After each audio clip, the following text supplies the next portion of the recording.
Hello friends, आप सभी लोगों का स्वागत है हमारे यूट्यूब चैनल पर। तो आज हम पढ़ेंगे कक्षा 7 हिंदी पाठ 1। पाठ का नाम है जागो जीवन के प्रभात।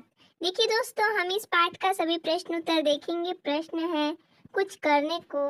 प्रश्न नंबर 1 है, सुबह सूर्योदय से थोड़ा पहले अपने घर के बाहर अथवा छत पर खड़े होकर पूर्व दिशा के एक एक दृश्य को बारीक से देखिए और कराया गया और देखे गए दृश्यों के बारे में अपनी पुस्तिका में लिखिए। तो इसका उत्तर हो जाए यानी कि आप भी सुबह होने से पहले, जब आप सुबह उठते हैं तो सुबह होने से पहले यानी कि जब सूर्योदय होता है उससे थोड़ा सा पहले छत पर या घर के बाहर खड़े होकर देखिए और जो आपको दृश्य दिखता है पूर्व दिशा की ओर, उसे हमें क्या करना है, अपने पुस्तिका में लिखना है। देखिए हमने यहाँ पर लिखा है, रात्रि का अंधकार ढल चुका था। पूरब से लाल थाली नुमा सूरज धीरे धीरे उदित हो रहा था। हर तरफ उसकी लालिमा बिखरी पड़ी थी।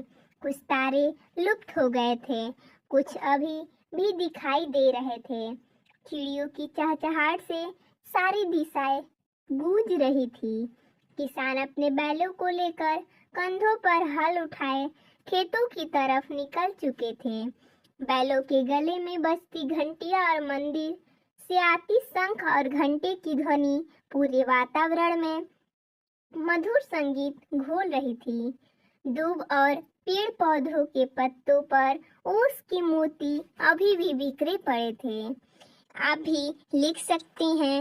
अगला दिया प्रश्न, देखे गए दृश्यों का चित्र बनाइए। ये आप स्वयं कीजिएगा।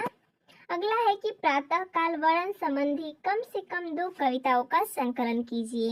यानी कि प्रातः काल पर हमें 2 कविताएं बनाना है। देखिए हमने यहाँ पर बनाया है।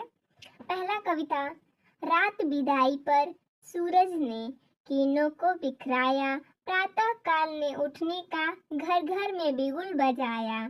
दौड़ भाग लग जाती घर में, बड़े हो या फिर छोटे, जाते दफ्तर जाते शाला, हो चाहे वो खोटे। भ्रमण को जाता कोई व्यायाम कोई योगा करता, स्फूर्ति और जोश से तन करे दिन भर को ये भरता। मंदिर मस्जिद गुरुद्वारे के पट हैं सब खुल जाते, पूजा पाठ इबादत से जीवन के दर्शन पाते।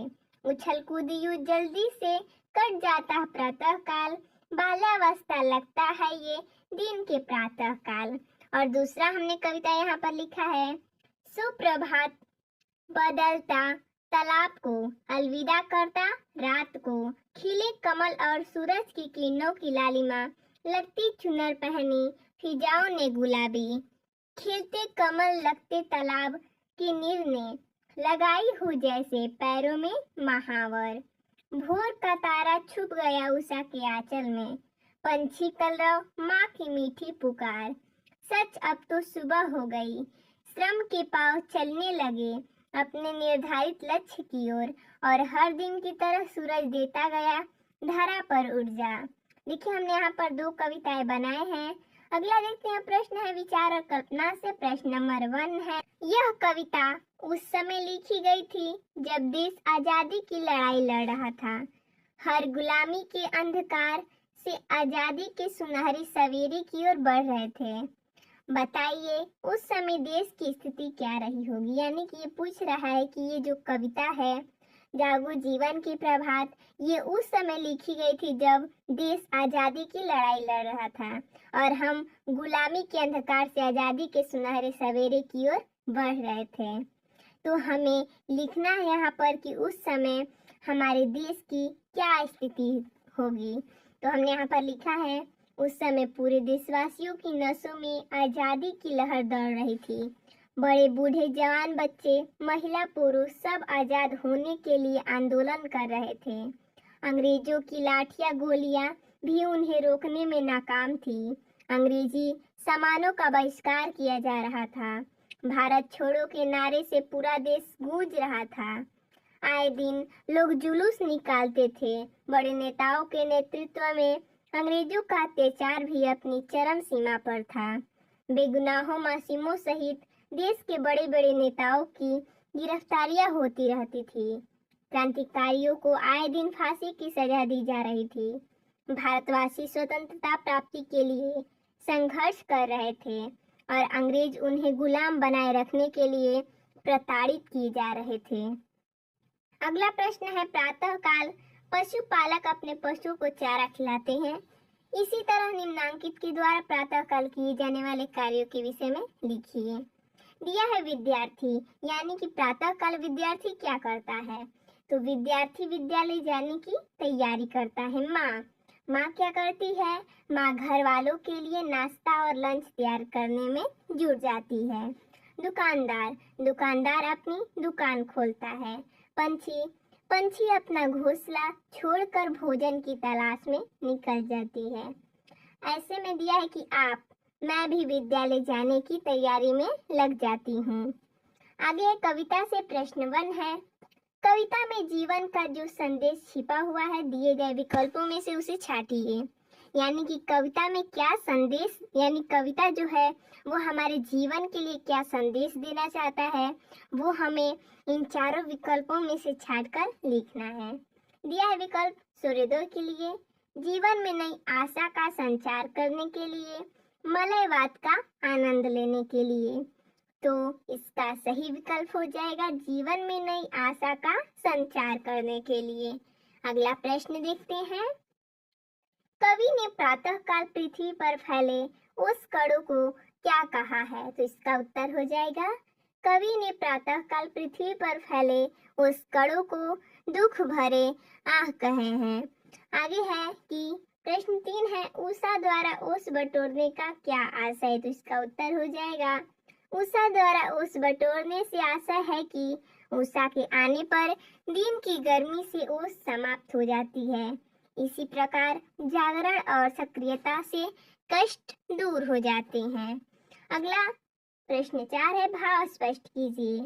दिया है चल रहा सुखद यह मलयवात, इसका हमें भाव स्पष्ट करना है। हमने यहाँ पर लिखा है, कवि दुखों से भरी रात में हिमकणों को दुख की आंसू कहता है, लेकिन अब प्रभात यानी कि भोर हो चुका है और शीतल मंद सुगंधित हवा अब चल पड़ी है। अगला है कलरव से उठकर भेंटो तो, इसका भाव हो जाएगा, कवि कहता है कि अब दुख भरी रात बीत चुकी है और पंछियों की चहचहाहट के साथ सुबह आ रही है। अगला प्रश्न है 5 नंबर, रजनी की लाज को स्पष्ट करने के लिए नीचे 4 अर्थ दिए गए हैं, इनमें से सही उत्तर छांटकर लिखिए। देखिए यहाँ पर दिया है विकल्प अंधकार, शर्म, अज्ञान, आलस्य, तो इसका सही हो जाएगा विकल्प अंधकार। अगला प्रश्न देखते हैं, भाषा की बात से कहानी की 2 पंक्तियों को पढ़िए। पहला पंक्ति है, चल रहा सुखद यह मलयवात, दूसरा अरुणाचल में चल रही बात। तरह की उपयुक्त पंक्तियों में आए शब्द बात और बात का अर्थ वाक्य प्रयोग द्वारा स्पष्ट कीजिए। देखिए हमने यहाँ पर स्पष्ट किया है, यहाँ पर शब्द है और यहाँ पर अर्थ है।